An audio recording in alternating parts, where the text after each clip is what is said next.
Dans cette session, nous voulons étudier l'Église à travers plusieurs métaphores. La métaphore principale que nous allons utiliser est l'Église comme une fenêtre. Mais je veux commencer par examiner nos églises évangéliques telles qu'elles sont à travers le monde. Et lisons une écriture qu'on connaît très bien. Ouvrez vos Bibles dans Romains 1, 21, soit vous regardez sur l'écran ou vous lisez avec moi. Voici ce que dit Paul au verset 21 du chapitre 1. Puisque, ayant connu Dieu, ils ne l'ont point glorifié comme Dieu et ne lui ont point rendu grâce, mais ils se sont égarés dans leurs pensées, et leur cœur sans intelligence a été plongé dans les ténèbres. Pas une très bonne nouvelle, pas très bonne du tout.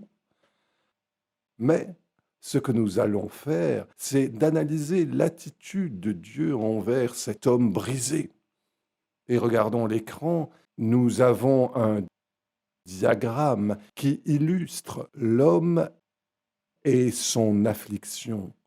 Le petit bonhomme a un bandage autour de sa tête. Il pleure. Il a un bras cassé, un pied cassé. Il va mal. Et cet homme représente l'être humain dans son affliction. Mais nous voulons demander quelle est l'attitude de Dieu envers cet homme et son affliction. Nous allons examiner ensemble plusieurs versets bibliques pour découvrir que l'attitude de Dieu envers cet homme affligé se trouve surtout dans deux versets. Jean 3, 17, Jésus n'est pas venu pour condamner, mais pour sauver. Et dans Philippiens chapitre 2, 5 à 11, nous trouvons que nous devons avoir la même attitude que Dieu, celle que Jésus avait quand il était venu incarné dans la chair humaine. Donc l'attitude de Dieu envers cette création brisée, cette créature qu'il a parfaitement créée, mais qui a péché, qui est brisée. Quelle était l'attitude de Dieu à son égard? Nous trouvons dans cet écran un certain nombre de passages bibliques, 6 portions qui nous révèlent les intentions de Dieu pour cet homme brisé, pour son avenir. Ésaïe 11, 4, 9 nous dit que les intentions de Dieu pour cet homme brisé, c'est qu'il n'y aura pas de famine dans le futur, qu'il y aura la paix et l'abondance, pas de guerre, de la nourriture en abondance, shalom. C'est ça l'intention de Dieu.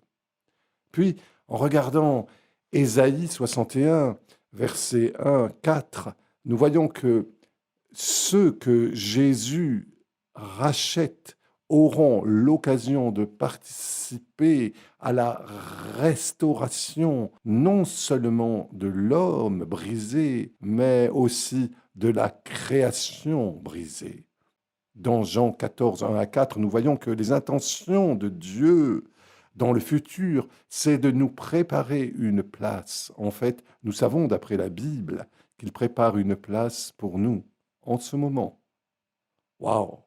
Ce sera un très bon endroit. Dans Romains 8, 21, nous voyons que toute la création sera libérée de son affliction. Plus de tsunamis, tremblements de terre. Waouh! Assez spécial. Et dans Apocalypse 21, versets 1 à 4, plus de larmes, plus de mort, ni de douleur. Ce sont ces merveilleuses intentions de Dieu pour nous dans le futur. Et nous lisons enfin dans Matthieu 19, 28 que Jésus reviendra comme roi. Ah, c'est la meilleure nouvelle par-dessus tout. Notre Créateur bien-aimé qui a créé ce monde parfait reviendra en tant que roi souverain. Waouh! Est-ce une bonne nouvelle? C'est une très bonne nouvelle. Je vais vous raconter une histoire. Quand j'ai commencé le ministère que nous dirigions en 1980, j'ai eu l'occasion de visiter Lima, au Pérou. Il y avait un jeune homme dont j'avais entendu parler et je savais qu'il était là. Et il m'a dit, après que je l'ai contacté, pourrions-nous nous rencontrer au petit déjeuner et parler? Et j'ai dit, bien sûr. Alors nous nous sommes assis à une petite table comme celle-ci pour prendre une tasse de café. Et son nom était Rudy Kaiser. Et il a dit, Bob, j'étais un communiste. J'ai grandi dans une famille chrétienne. Ma famille était membre d'une grande église dénominationnelle. Il y avait une grande Bible dans le salon qui n'était presque jamais ouverte. Mon père était un homme d'affaires, notre famille était aisée. Et en tant que jeune homme qui grandissait, ça me travaillait que mes parents ne semblaient même pas s'en apercevoir, sans parler de se soucier de la grande majorité des gens de notre ville qui étaient extrêmement pauvres. Cela m'a vraiment dérangé. Un jour, des jeunes communistes étaient venus dans notre lycée et nous ont parlé de leur philosophie de tendre la main aux pauvres et même de renverser les riches afin de distribuer leurs ressources au peuple qui vivait dans les bidonvilles. J'étais attiré par ça et j'ai rejoint le Parti communiste. J'apprenais très vite, donc j'ai rapidement adopté l'idéologie. Je suis devenu un responsable des cadres.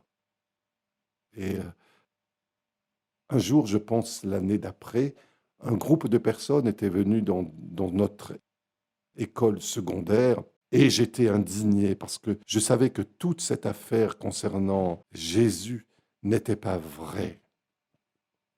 Et il parlait de ce Jésus comme quelqu'un qui se souciait des pauvres. Bien, je savais que ce n'était pas vrai parce que mes parents étaient chrétiens et ne se souciaient pas des pauvres. Mais quand je suis rentré à la maison, j'ai pensé, OK, je vais me prouver que ce n'est pas vrai. Je suis donc allé chercher cette énorme Bible qui servait de décoration sur notre table basse. J'ai soufflé la poussière de la couverture et j'ai ouvert ce livre. Et je l'ai ouvert sur le livre de Jean. Et en le lisant, quelque chose dans mon esprit me faisait penser, et si c'est vrai? Et s'il y a vraiment une personne historique nommée Jésus? Et s'il avait vraiment vécu de la façon dont c'est écrit? Et plus je lisais, quelque chose dans mon esprit me disait peut-être que c'est vrai. Et j'ai commencé à remettre en question ce que j'avais appris en tant que jeune communiste. Alors je me suis mis à genoux et j'ai levé les yeux vers le ciel et j'ai dit, Dieu, si tu es réel et si Jésus est réel, je veux le suivre. Et quelque chose se passa, je ne sais pas ce que c'était, mais je me sentais, waouh, il est réel. Et donc je suis sorti tout de suite et j'ai cherché une église pour en apprendre plus sur ce Jésus, qui il est, comment il opérait et quels étaient ses plans pour ces milliers, ces dizaines de milliers de pauvres qui vivaient dans les banlieues de ma ville, dans des cabanes sans eau courante, sans latrine, très peu d'emplois. Et cette église m'a appris à faire de l'évangélisation. Et je suis devenu très bon lors des séances d'entraînement. Quand j'étais prêt, ils m'ont dit, bien, tu es prêt pour sortir dans les rues. Et j'ai rempli ma poche de tracts et je suis monté dans le bus et on a roulé jusqu'à Pueblos, les villages à la périphérie de la ville. Et je suis descendu du bus J'ai commencé à marcher dans les villages et j'ai aperçu un jeune homme. Il s'était adossé contre un immeuble et je me suis approché de lui. J'ai dit: «Salut, je m'appelle Rudy». Il m'a regardé, en fait. Il ne m'a pas regardé. Il a juste regardé par terre et il a dit: «Salut, je suis Juan». J'ai dit: «Que faites-vous ici, Juan?» Il a dit: «Que veux-tu dire par là? Je n'ai pas de travail». J'ai répondu: «Vous savez quoi? Je connais quelqu'un qui t'aime vraiment et qui peut t'aider à trouver un emploi». Il a dit: «Je parie que vous êtes l'un de ces gens de Jésus». J'ai dit: «Bien, Jésus est la personne dont je parle. Il peut vous aider, Juan. Il peut vous aider à trouver un emploi». Il dit: «Écoutez, j'ai faim. Je n'ai pas besoin de votre tentative de me convertir au christianisme». Quand il a dit: «J'ai faim», je me suis souvenu avoir appris à l'église que Jésus est le pain de vie. J'ai donc sorti un tract et je lui ai tendu. Il me dit: «Je n'ai pas besoin de ton Jésus, je veux du pain». Et je lui ai répondu: «Mais Jésus est le pain de vie. Voilà, prenez-le au moins». Il tendit sa main, prit le tract de ma main et puis le déchira en petits morceaux, puis le froissa.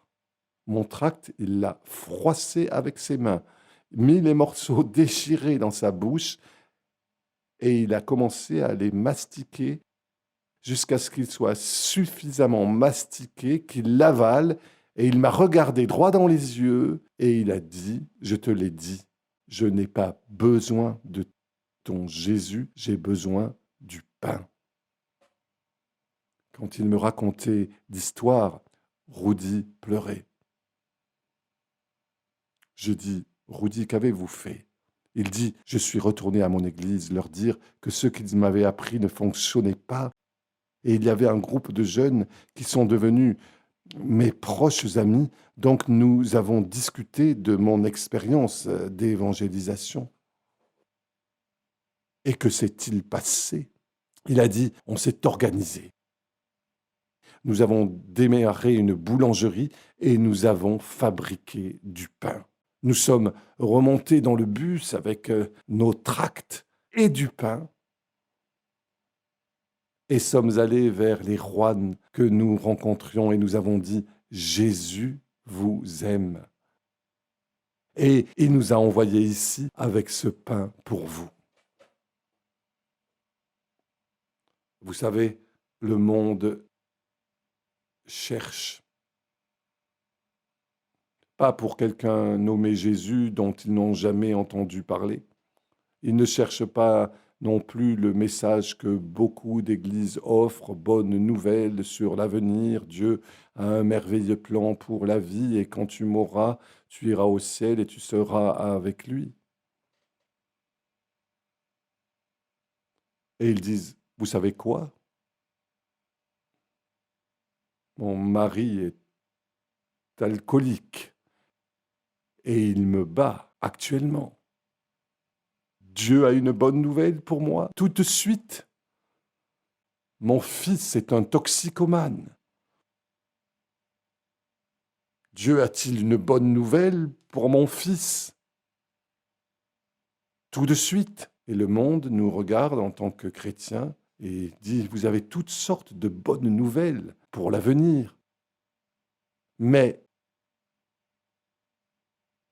qu'en est-il du présent? Au cours de cette pause, je vous demande de vous poser cette question entre vous. Dieu a-t-il une bonne nouvelle maintenant? S'il en a, quelle pourrait être cette bonne nouvelle?